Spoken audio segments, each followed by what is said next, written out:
The night Ethan Cole met Rex again, the world smelled like salt, diesel, and old Russ sweating under moonlight. It wasn't supposed to be anything, just a quiet drive down the Gulf Coast, a cheap cabin rental paid in cash, a week where his phone stayed off and his mind stayed still. After 13 years of deployments and the kind of retirement that still felt like standing watch, Ethan wanted a place with nothing to scan, nothing to solve, nothing to save. But peace never came to him like a gift. It came like a test. He was halfway across a narrow causeway outside a forgotten shrimping town in Louisiana, one of those places that looked like it had been built from driftwood and stubbornness, when Rex lifted his head from the passenger seat and went rigid. The German shepherd's ears snapped forward, his whole body tightening like a drawn bow. Ethan's hands tightened on the wheel without thinking. "What is it?" he murmured, voice low, calm. The way you talk to a friend when you're the one who's actually afraid. Rex didn't bark, didn't whine. He stared ahead into the mist drifting over the marsh, and he let out a sound Ethan had only heard once or twice. Deep in his chest, not aggressive, more like warning. A heron exploded out of the reeds, flapping loud. Ethan exhaled, annoyed at himself for jumping. He'd been doing that lately, turning ordinary noises into threats, turning shadows into memories. Then Rex growled again, and this time Ethan saw it too. A shape, half submerged, pressed against the guardrail where the causeway met a stretch of mangrove black water. Something pale, something human. Ethan pulled over so hard the tires hissed on wet asphalt. He was out of the truck in 2 seconds, boots splashing into shallow water, flashlight cutting a white blade through the fog. There was a woman tied to the guardrail, not handcuffed, not zip-tied like a kid prank, tied with thick marine rope, knotted with someone's practiced hands, the kind of knots used on boats, knots that cinched tighter the more you fought. Her head hung forward, hair plastered to her face, and the tide lapped cold and hungry at her knees. A strip of duct tape crossed her mouth. There was blood on her cheek, dark in the flashlight beam. Her uniform shirt clung to her like a second skin. Sheriff's department, not city police. A badge patch with a small pelican stitched into it. Her eyes fluttered when Ethan's light hit her, alive, barely. And beside her, half hidden behind the guardrail, lay a dog, another German shepherd, bigger than Rex, older too, built like a tank. The animal's sides heaved shallowly, and foam clung at the edge of his lips, like someone had forced something nasty down his throat. His collar was cut, his leash gone. But his eyes were open, watching the woman, guarding her. Ethan's heartbeat slowed into that cold, clear rhythm he knew too well. Assess, prioritize, act. He reached for the tape and the knot. At the woman's wrists, Rex lunged. Not at the woman, at the other dog. Ethan's hand froze mid-motion. The shepherd on the ground lifted his head with a growl that sounded like broken gravel. Rex answered, teeth bared, a flash of white in the fog. "Rex!" Ethan snapped. The word hit Rex like a leash. He stopped, trembling, eyes still locked on the stranger dog. Ethan's mind ran fast, ruthless. A poison canine could still bite. A trapped dog could still kill. And Rex wasn't just a pet. Rex had been with Ethan long enough to learn the difference between fear and threat. He knelt slowly, palms open. "Easy," he told the older shepherd. "Easy. I'm not here to hurt her." The dog's gaze flicked to Ethan's hands, then to Rex, then back to the woman as if to say, "Prove it." Ethan cut the rope with his knife, one clean slice, and caught the woman as her legs buckled. She sagged into him, cold and light, like her body had already started giving up. He peeled the tape off her mouth. She sucked in air like she'd been drowning. "Don't!" she rasped. "Don't touch him!" Ethan didn't need to ask who him was. The older shepherd tried to stand and failed, paws scraping the wet ground. The woman's fingers, numb, shaking, reached for the dog anyway. "My partner," she whispered. "Bishop. Partner, not my dog, not my canine. Partner." Ethan glanced at her badge name, Deputy Maddie Rowan. "Okay, Maddie," Ethan said. "I'm getting you out of here." Her eyes struggled to focus. "He's still out there."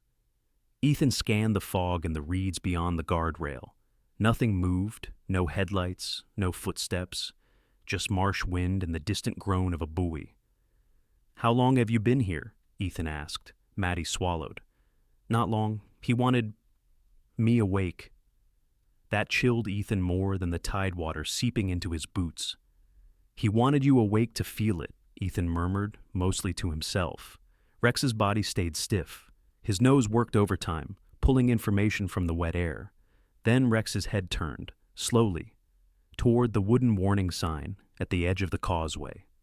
"No trespassing. Port Authority property." A lie, Ethan thought, or at least a cover, because beyond the sign, faint through the fog, a light blinked. Once, twice, like an eye. Not a lighthouse. Too low, more like a tower light on a platform. Something industrial. Ethan looked at Maddie. "Can you walk?" Maddie tried. Her knees folded instantly. "No," she hissed through clenched teeth. "Leg, numb." Ethan glanced down and saw the bruise behind her knee, dark, swollen, and the tiny puncture mark in its center, a dart, not random, not a mugging. Someone had hunted her. Ethan made a decision without asking anyone's permission. He lifted her, bridle carry, steady and controlled, and carried her back toward the truck. Rex fell in, eyes flicking between Bishop and the fog behind them. Bishop tried to follow and collapsed again. Maddie's breath hitched. "Don't leave him." Ethan set her in the passenger seat, wrapped his jacket around her shoulders, then went back for Bishop. The older shepherd's eyes widened when Ethan approached. Pain and distrust fought inside that gaze. But when Ethan slipped his arms under the dog's chest and hips, Bishop didn't bite. He let Ethan lift him, like he'd already decided, this stranger is the only chance she has. Ethan laid Bishop in the truck bed on a blanket, then slammed the tailgate shut and climbed into the driver's seat. Maddie's head lolled against the window.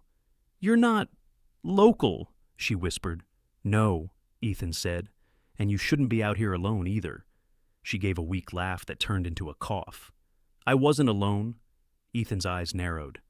"Where's your unit?" Maddie blinked slowly. "He killed my radio." That wasn't an answer. It was a confession. There was a he, and he was still close. Ethan drove, not toward the town, toward the nearest light. A 24-hour bait shop with a sagging roof and neon beer signs blinking like tired fireflies. He skidded into the gravel lot, ran inside, and the old man behind the counter looked up like he was about to complain until he saw Maddie's badge and the blood. The man's face drained. "Call 911, Ethan said. His voice left no room for debate. "Tell them Deputy Maddie Rowan is down at Lemoyne's Bait and Ice. Tell them possible poisoning. Tell them to bring EMS and a vet if they have one." The old man's hands shook as he grabbed the phone. Ethan turned back to Maddie. "Stay with me," he said. Her eyes fluttered. "Don't let him take Bishop." "Who?" Ethan pressed. "Who did this?" Maddie's lips trembled, and for the first time Ethan saw fear beneath her tough law face. "A man who isn't supposed to exist," she whispered. "A man who knows our patrol routes better than we do." Ethan felt the familiar pull of a door opening in his mind, a door he'd kept locked for years. "You were investigating something," he said. Maddie swallowed, throat working hard. "Port, containers, night drops, people, missing. I got a name."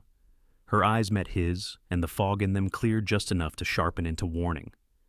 "It's not just smugglers," she said. "It's a payroll." Before Ethan could ask what that meant, she went limp again, sliding sideways in the seat. Ethan checked her pulse, fast, weak. Rex whined, pacing the cab like the truck had become a trap. Outside, far across the marsh, the low industrial light blinked again. 1, 2, like a signal, or a countdown. Sirens finally wailed in the distance. Relief hit Ethan, sharp and fleeting. Then Rex froze, his ears perked, and he did something Ethan had never seen him do. Rex climbed halfway into the truck bed, nose hovering over Bishop, then jerked back like he'd smelled fire. Bishop's eyes rolled, and he let out a low moan. His jaw trembled. Poison. Not the same as Maddie's dart, Ethan realized. Different delivery, different intent. Not to kill fast, to control, to slow, to make the dog unreliable. Because an honest dog is the one witness you can't buy. Ethan heard the ambulance doors slam, boots on gravel, voices. But over it all, his gaze stayed on the blinking light across the marsh. A memory surfaced, uninvited. An instructor's voice from years ago, telling him the first rule of hunting a predator. Don't assume you're the hunter. The paramedics rushed Maddie into the ambulance. A tired-looking local vet tech called in at midnight, took one look at Bishop, and cursed under her breath.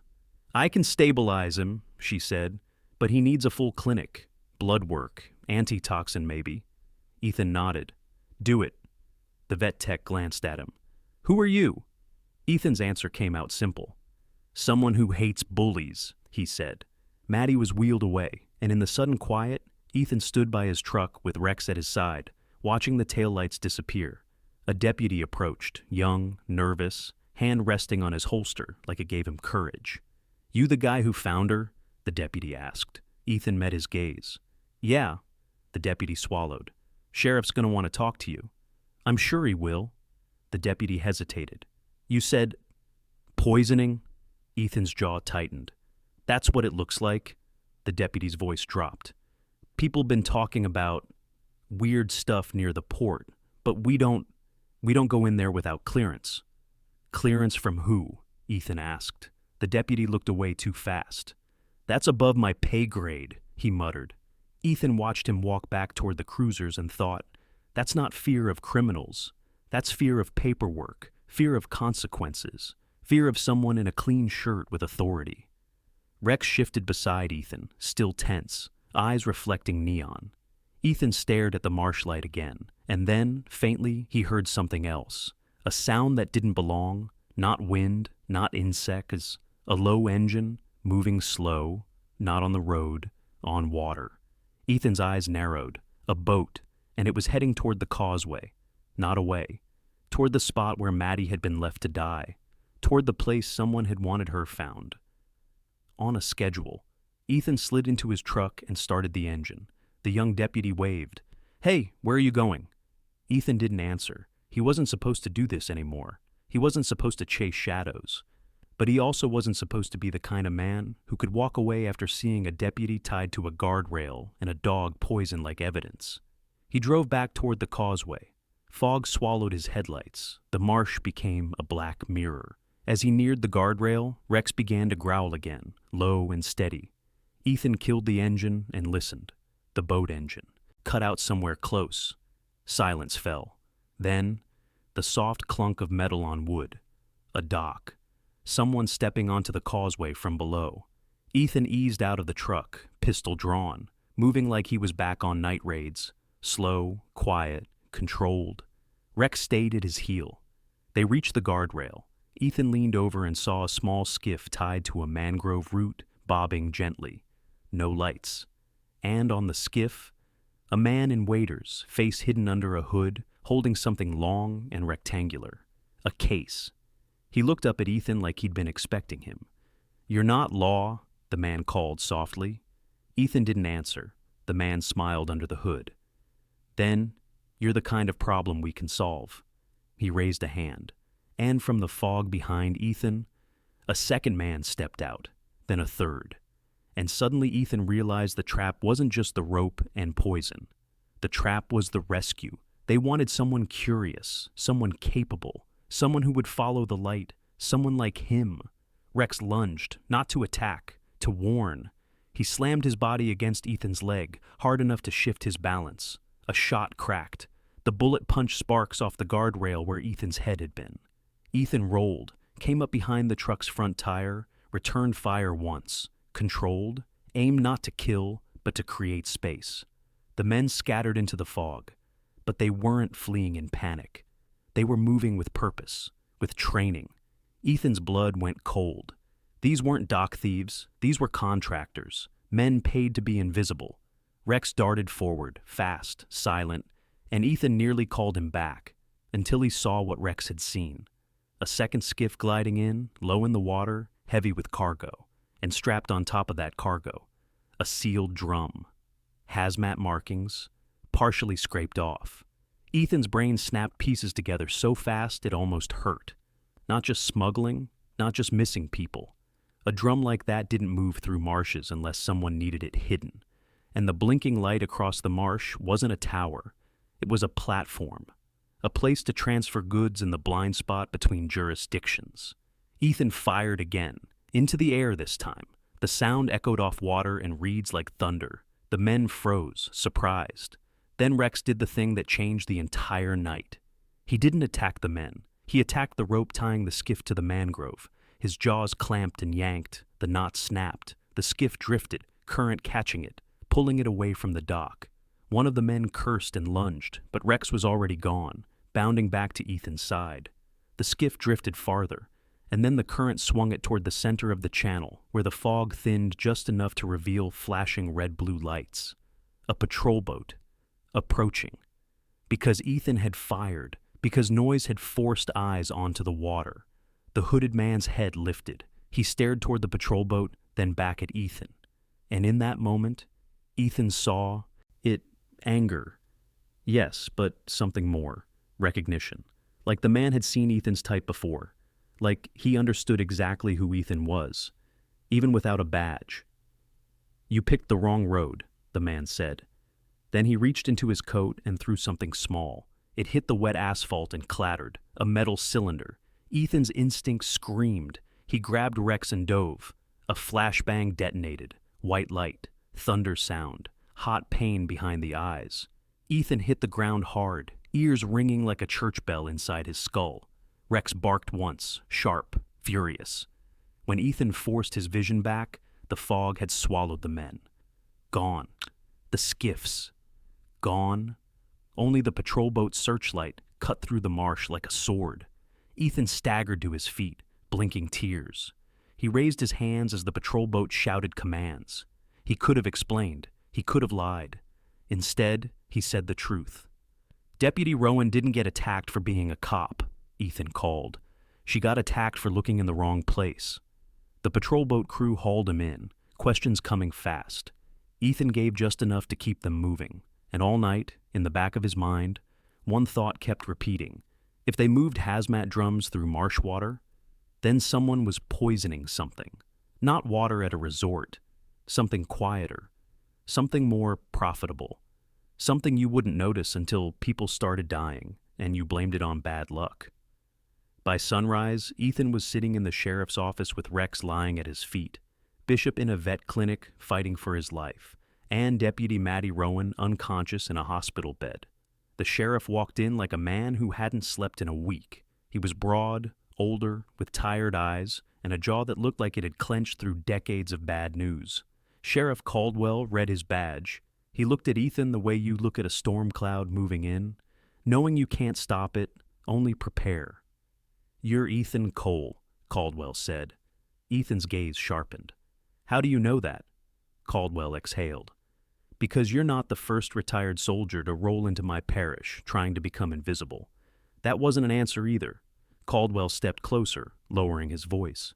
"And because the people Matty was investigating, they run background checks the way normal folks run credit scores."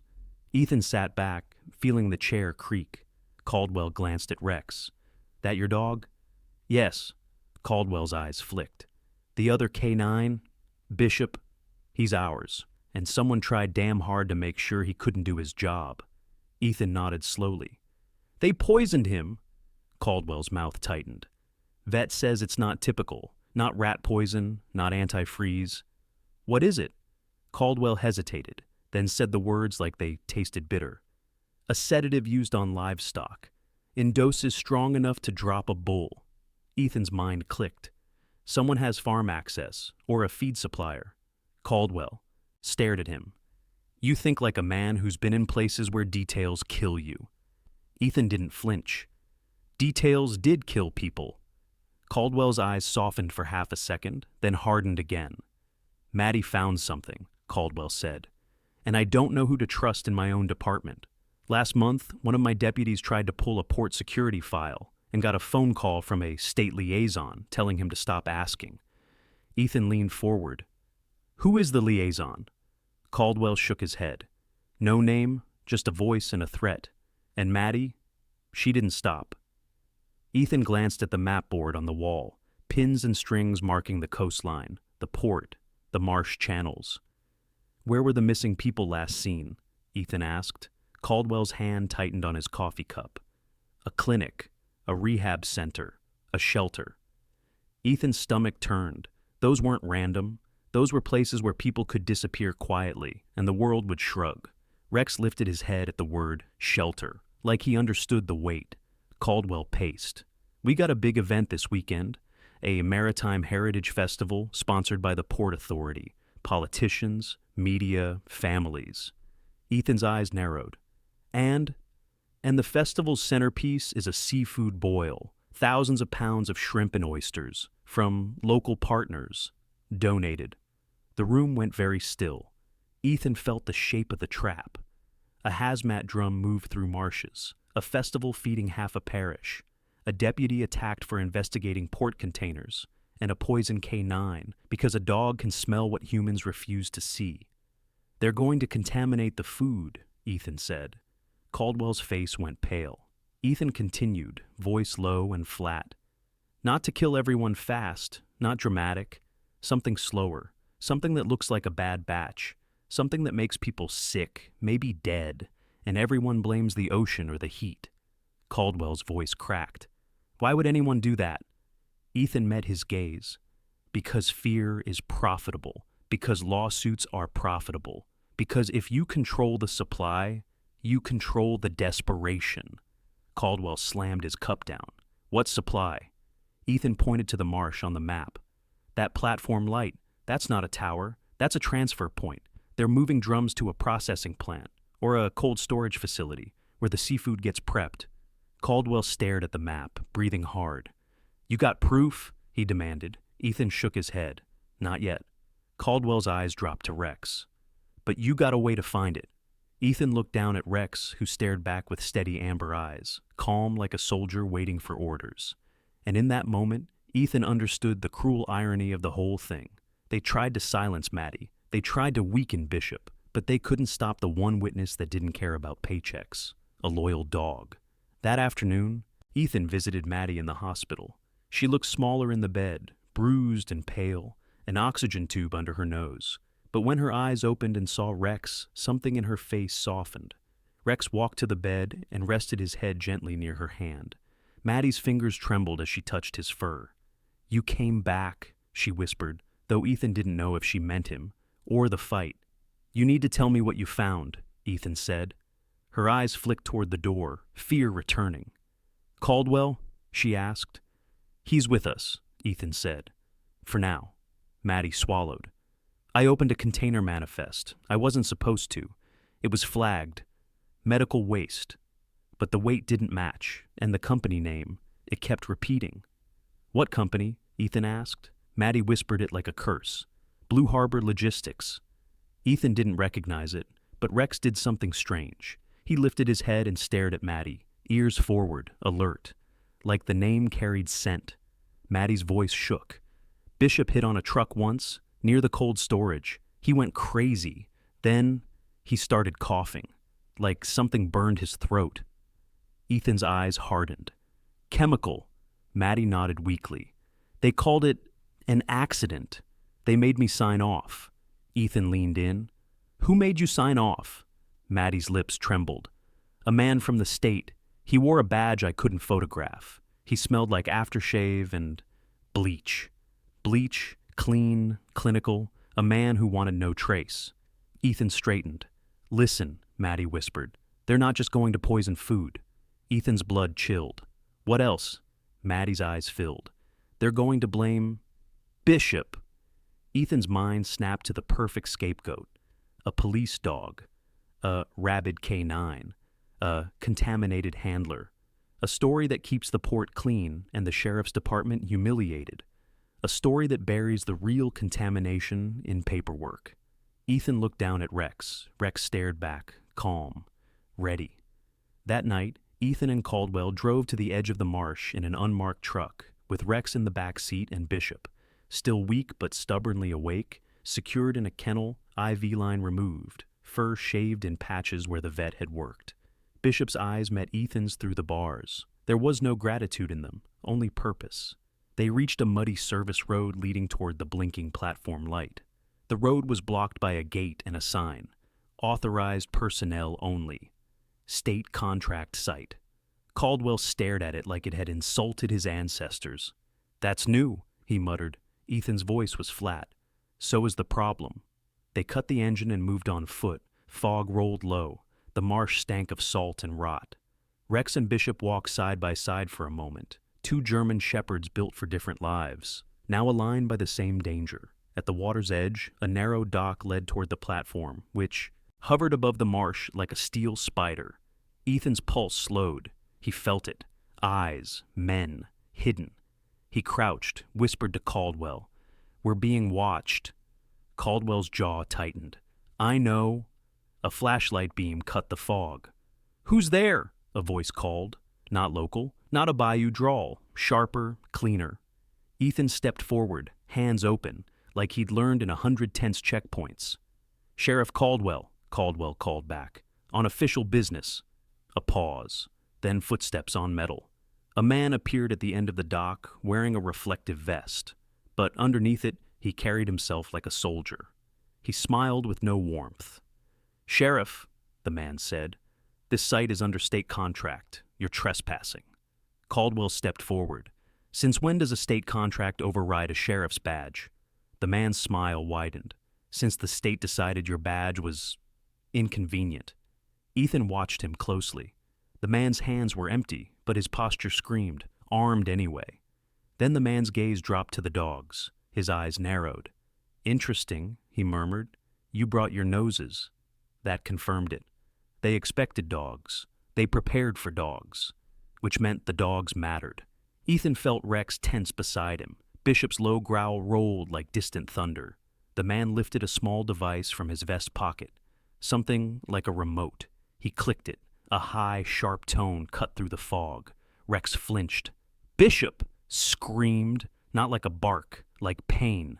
Ethan's blood turned to ice. It wasn't a whistle. It was a frequency, a trigger.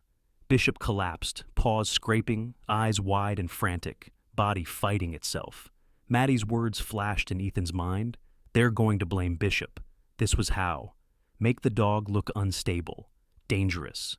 Make the dog attack. Make the dog the villain.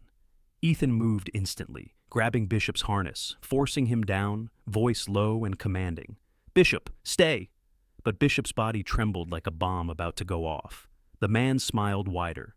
"You see," he said, "dogs are programmable. Everybody's got a switch." Ethan's gaze sharpened. Rex. Rex wasn't collapsing.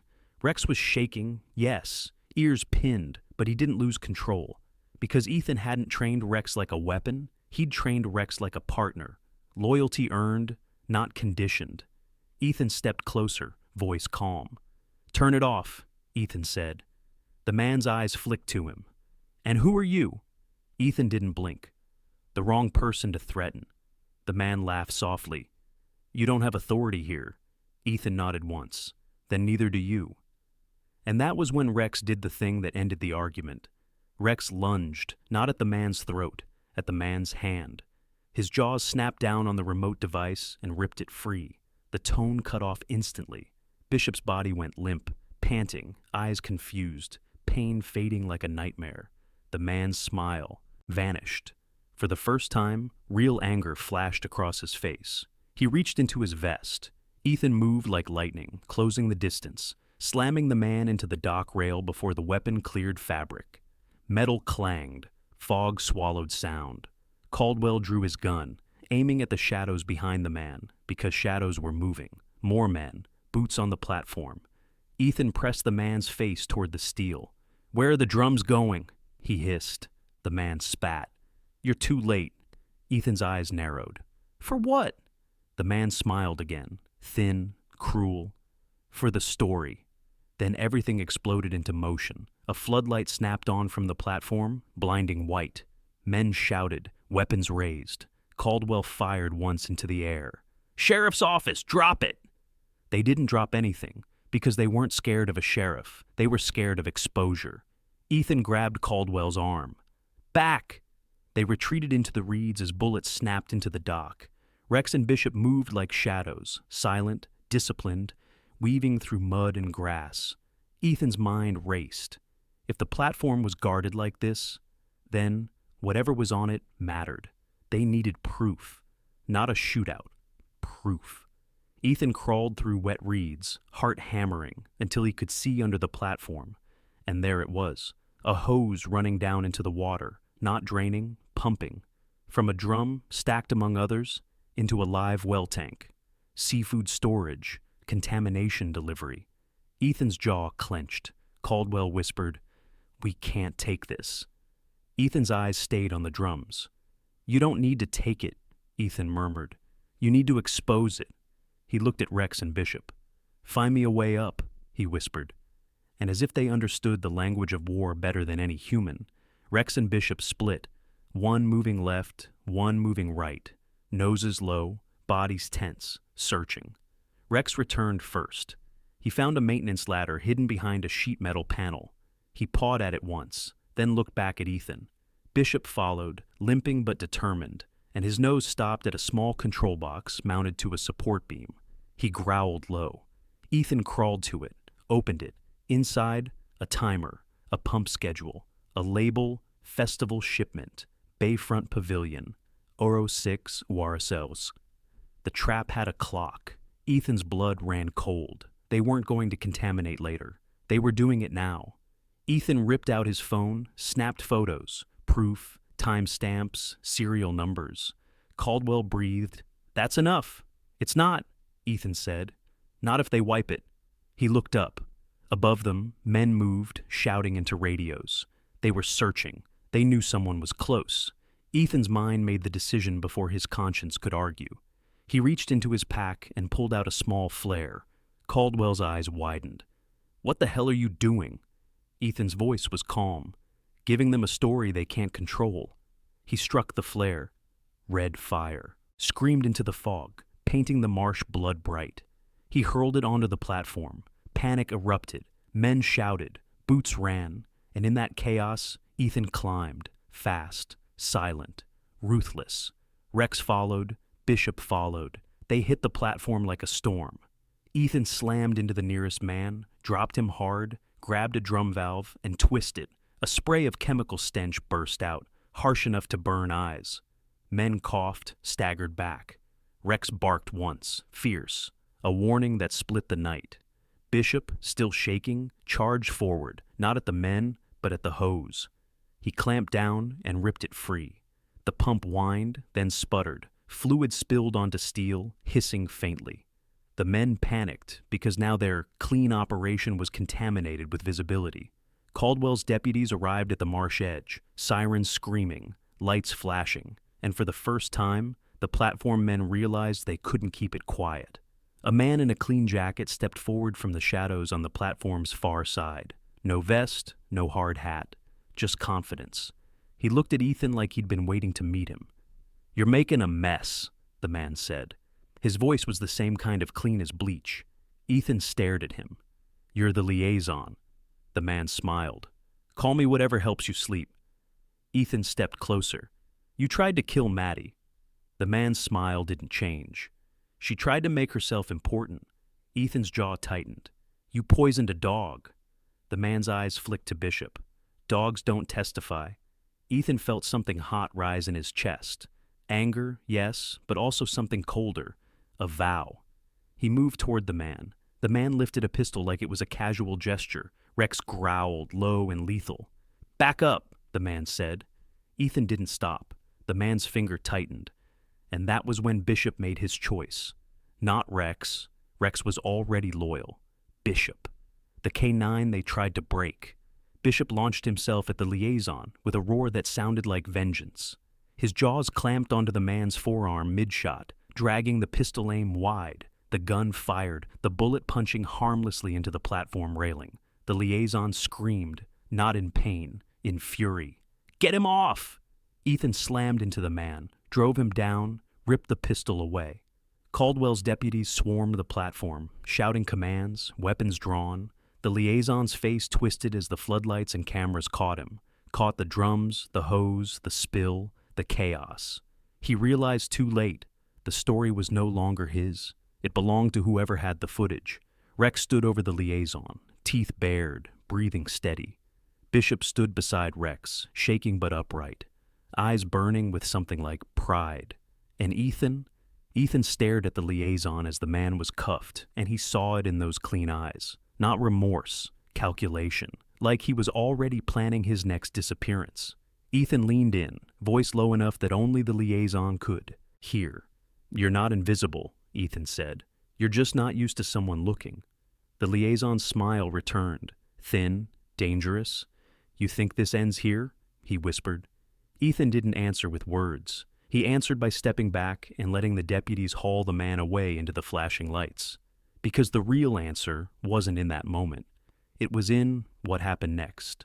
By morning, the festival shipment was seized. The drums were photographed, sealed, tagged.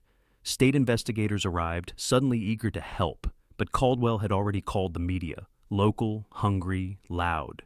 People saw the platform, saw the hoses, saw the hazard markings. And because of that, the operation couldn't be buried quietly in a file. Maddie woke up that afternoon with the first real color returning to her face. Ethan stood by her bed with Rex at his side. Bishop lay on the floor near the window, bandaged, exhausted, but alive. Maddie's eyes filled when she saw Bishop. "He came back," she whispered. Ethan nodded. "He did more than that. He chose." Maddie swallowed. "They tried to switch him." Ethan looked down at Bishop, who lifted his head slowly. "They learned something," Ethan said. Maddie blinked. "What?" Ethan's voice softened just a little. "That loyalty doesn't come from a frequency," he said. "It comes from a bond." Caldwell walked in with a tired smile that looked like it hurt to wear. "You two just blew a hole in something bigger than my parish," he said. Maddie tried to sit up. "Did we win?" Caldwell hesitated. Then he said the truth. "We won today." Ethan nodded, because he understood that today was sometimes all you got. That night, Ethan walked outside the hospital and breathed in the humid air. The marsh smelled the same. Salt, diesel, rust. But the blinking platform light across the water was gone. Dark. And for the first time in a long time, Ethan felt something unfamiliar in his chest. Not peace, not yet, but a direction. Rex leaned against his leg, solid and warm. Bishop's silhouette appeared in the window behind them, watching, still guarding. Ethan looked up at the stars above the bayou and realized something simple and brutal. He hadn't come here to disappear. He'd come here to remember what he was when he wasn't running. He glanced back at the hospital door, where Maddie's world waited, bruised but alive, then down at Rex. And in that quiet space between storms, Ethan Cole made the only decision that ever mattered. He stayed. Not because he was a hero, not because he wanted trouble, but because somewhere out in the marsh, men in clean jackets were still writing stories for people they thought nobody would miss. And Ethan had a dog who never forgot a scent, and never forgot what side he chose.